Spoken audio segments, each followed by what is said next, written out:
Buenos días a todos, compañeros, doctora Mendares.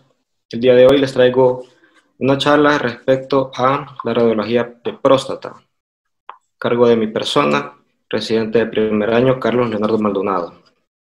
Para comenzar, un poquito de generalidades, que esta es una glándula sexual que está localizada en la base de la vejiga y rodeada por la primera porción de la uretra y adelante del recto. Y su función primordial es producir líquido seminal y tras que ésta es transportado a través de los espermatozoides.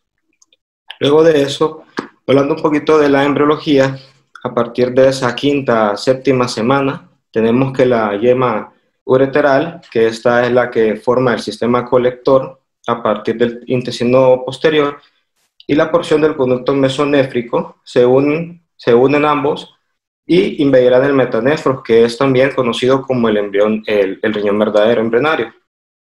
Mientras que el seno urogenital forma la vejiga y también la porción prostática y membranosa de la uretra.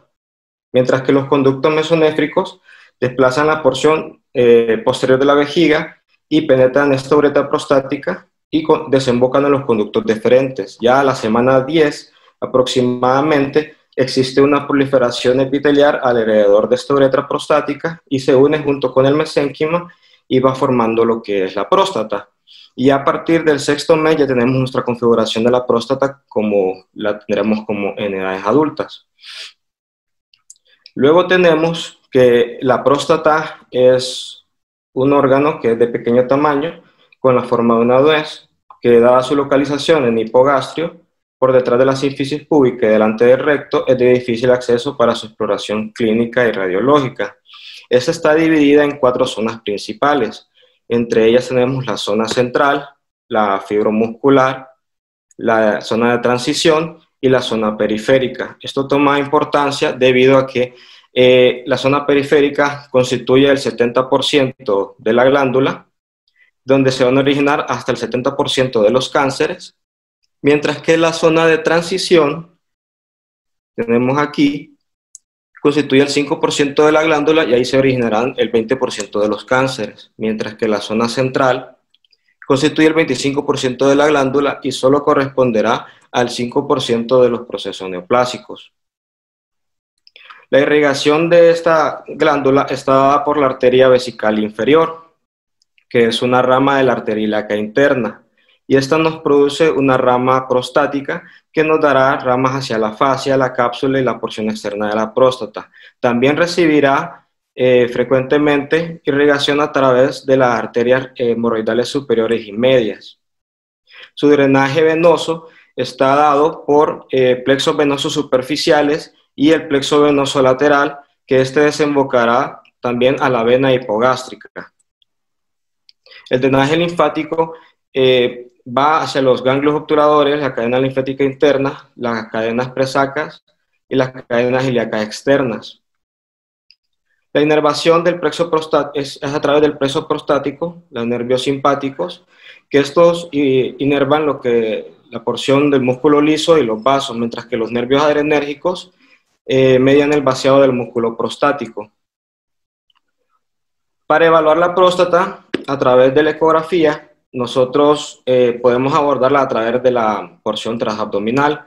Esta, siempre y cuando la glándula sea simétrica, podemos tomar la fórmula elipsoide, que tomamos 3 medidas para aproximar un peso, y este lo multiplicamos por 0.52, el largo, el anteroposterior y el transverso, y se considera que una glándula agrandada arriba de los 30 gramos.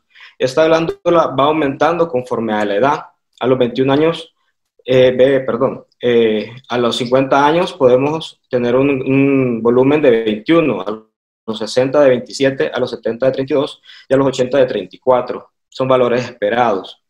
Aquí tenemos un corte ecográfico en el cual observamos aquí de este lado transversal y aquí longitudinal la manera correcta de cómo debemos medir nuestra próstata. Aquí la medida AP, la medida transversal y la medida longitudinal. Cuando no podemos abordar de una manera transabdominal, que realmente lo único que nos aporta es el volumen de la glándula, ya sea porque el paciente tiene demasiado tejido adiposo o por otras condiciones agregadas, además de tener un tacto rectal dudoso o un PSA superior de 4 nanogramos por ml, podemos tomar la ecografía transrectal. Se utilizan transductores intracavitarios con frecuencias de 7.5 MHz y por lo general se coloca al paciente en decúbito lateral izquierdo, pero también podemos colocarlo en posición de litotomía. Eso ya depende mucho del explorador. Siempre se deben de tomar ciertas medidas previo a la realización del estudio, como utilización de enemas o de laxantes para que la exploración sea más adecuada. Aquí tenemos un corte ecográfico transrectal, transversal, de cómo se debe de observar la glándula prostática. Lo que nos están señalando en las flechas horizontales es el esfínter uretal interno, hipoecoico normal, mientras que la flecha vertical nos está mostrando, evidenciando los conductos eyaculadores. Podemos tomar varios tipos de métodos de imagen para evaluar la próstata, desde radiografía simple hasta resonancia magnética. Hoy nos vamos a centrar en lo que es la ecografía. Tenemos patologías benignas, entre ellas tenemos Extra 5, que son las que vamos a abordar, comenzando con la ectasia ductal benigna, que esta es propia de los ancianos que sufren atrofia y dilatación de los conductos prostáticos periféricos. Esto puede ocurrir ya sea de forma aislada o en agrupaciones que toman una orientación radial. Estas estructuras son tubulares y miden de 1 a 2 milímetros de diámetro y están localizadas en la periferia. Cuando se agrupan estos conductos dilatados, forman áreas hipoecogénicas.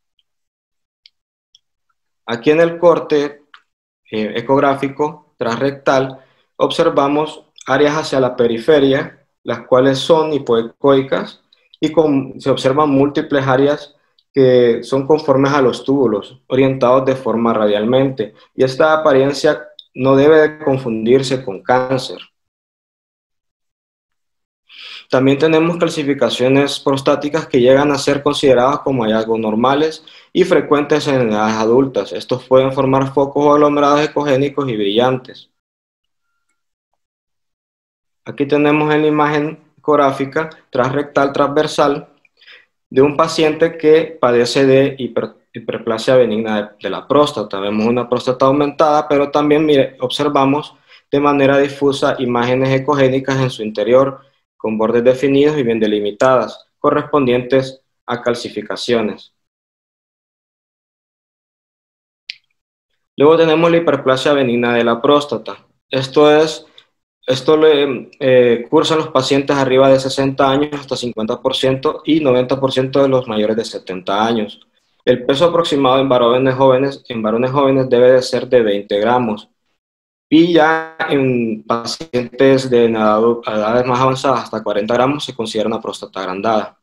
Esto es independiente de los síntomas obstructivos, ya que podemos encontrar próstatas aumentadas en pacientes asintomáticos, y 95% de los casos ocurre en la zona de transición.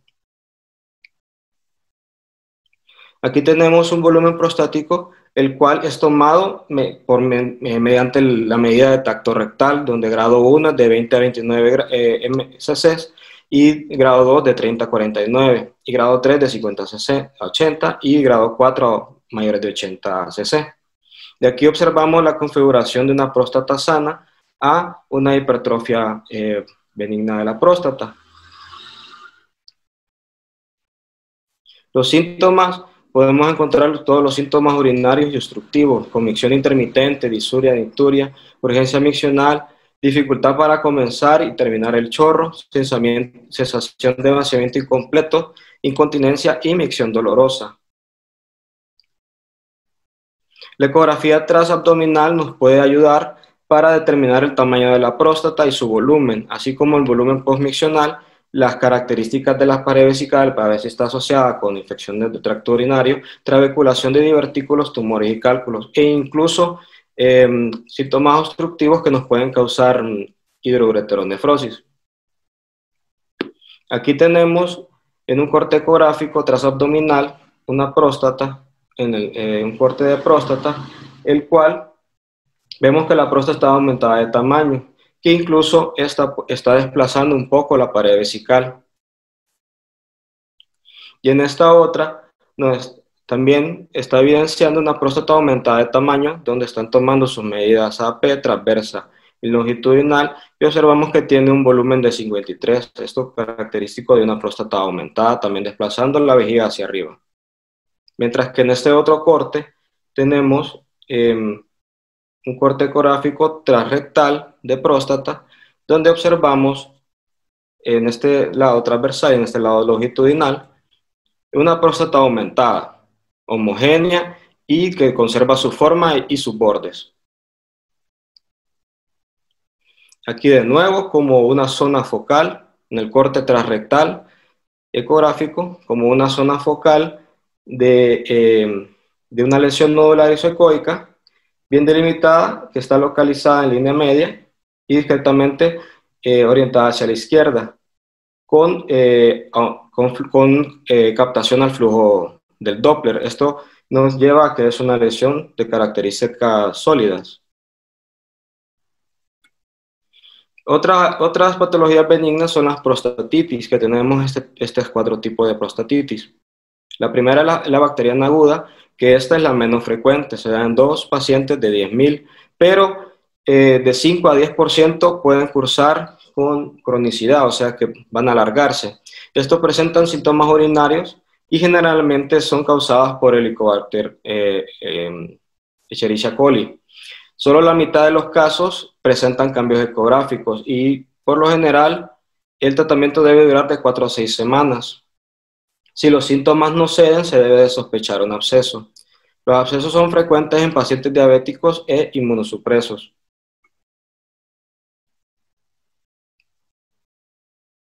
Los cambios ecográficos que podemos encontrar son edema, hipertrofia prostática, aumento del flujo sanguíneo, ingurgitación venosa, un halo periférico hipoecogénico, cambios parciales de los ecos aumentados o disminuidos.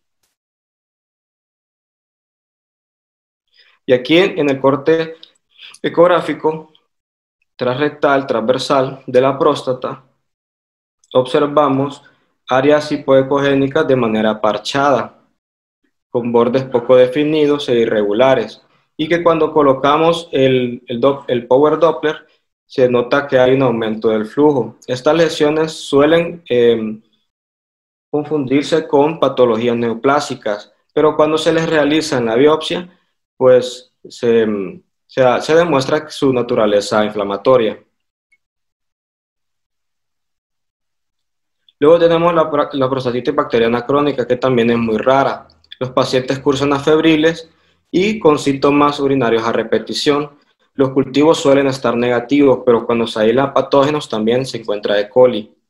La mitad de los pacientes suelen responder tras 6 a 12 semanas de tratamiento y la mayoría no presentan hallazgos característicos en el ultrasonido. Aquí en el corte ecográfico transrectal, transversal de la próstata, observamos una área hipoecogénica con ecos internos, los cuales nos están causando sombra acústica posterior y esto dificulta el delimitar bien los bordes de la próstata. Esto en el concepto de una prostatitis crónica.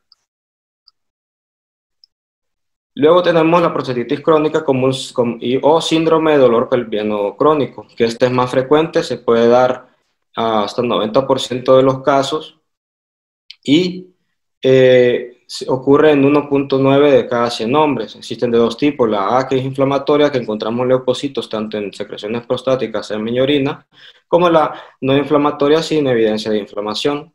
La etiología es desconocida, pero los síntomas son idénticos a una infección prostática. Puede responder a tratamiento antibiótico o antiinflamatorio y por lo general la próstata no muestra cambios ecográficos. Y la prostatitis inflamatoria sintomática, que el paciente cursa sin ningún tipo de síntoma y con cambios histológicos en los exámenes. Se le realiza realmente las biopsias debido a PSA elevados, en los cuales se demuestra la característica inflamatoria de las lesiones.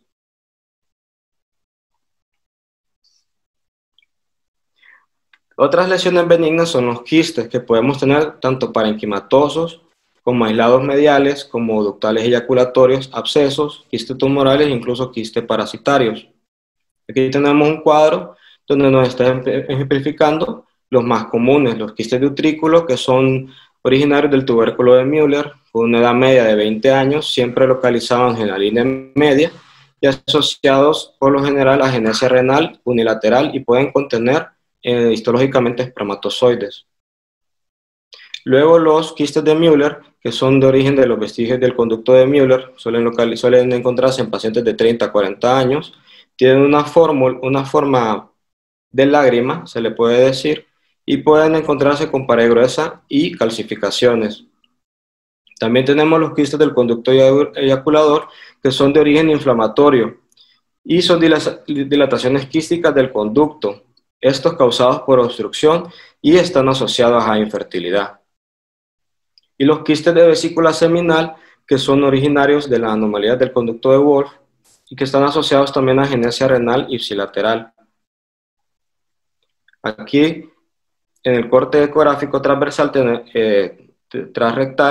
transversal de un paciente, vemos también ejemplificado el quiste de la vesícula seminal, que es anecoico, bien delimitado y más orientalizado hacia la izquierda. También podemos presentar este tipo de imágenes de un corte ecográfico transrectal, transversal, en el cual vemos una zona hipoecogénica mal definida, que este correspondería a un flemón prostático. Mientras que aquí, al otro lado, observamos una lesión quística compleja, bien definida y con paredes engrosadas. Esta más características de un absceso. Aquí en esta otra imagen, también ecográfica, transrectal, transversal, observamos ya una lesión irregular en el lóbulo izquierdo, la cual tiene zona, es isoecogénica con la glándula, pero tiene zonas anecoicas y septos, y cuando colocamos el Doppler está muy vascularizada. Esto puede ser un quiste de origen tumoral y debe de proseguir a biopsia. Luego, por último, tenemos el cáncer de próstata, que es más propio de los pacientes mayores de 50 años. Es el cáncer más diagnosticado en varones y la segunda causa de muerte en cáncer en varones, luego del cáncer pulmonar. Y es el cuarto a nivel mundial.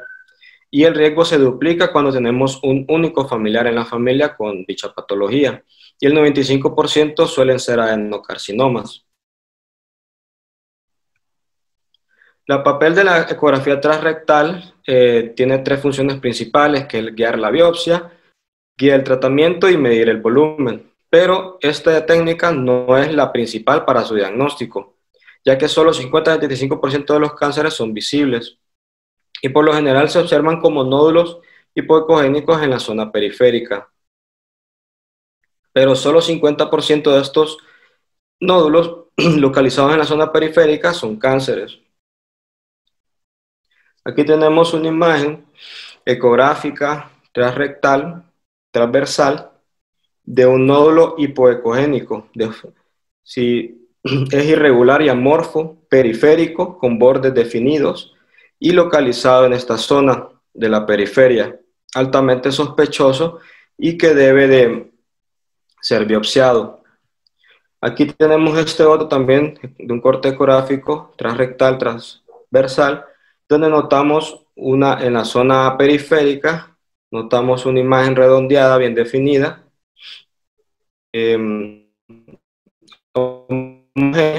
con bordes regulares hacia esta periferia que altamente es sospechoso también. Y aquí en esta otra imagen, también de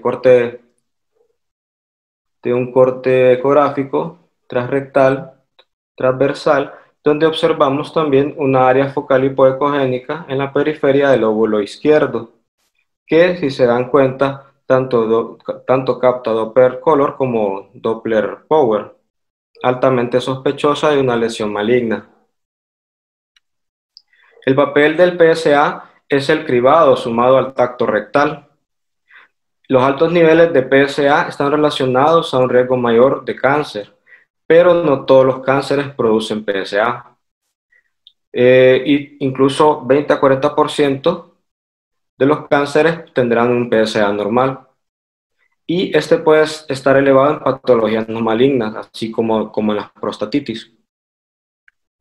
Y aquí por último tenemos el estadio en el cual aquí nos están demostrando que en T1 la lesión no es palpable, en T2 es palpable, en T3 está levemente fuera de la cápsula y en T4 ya son lesiones metastásicas.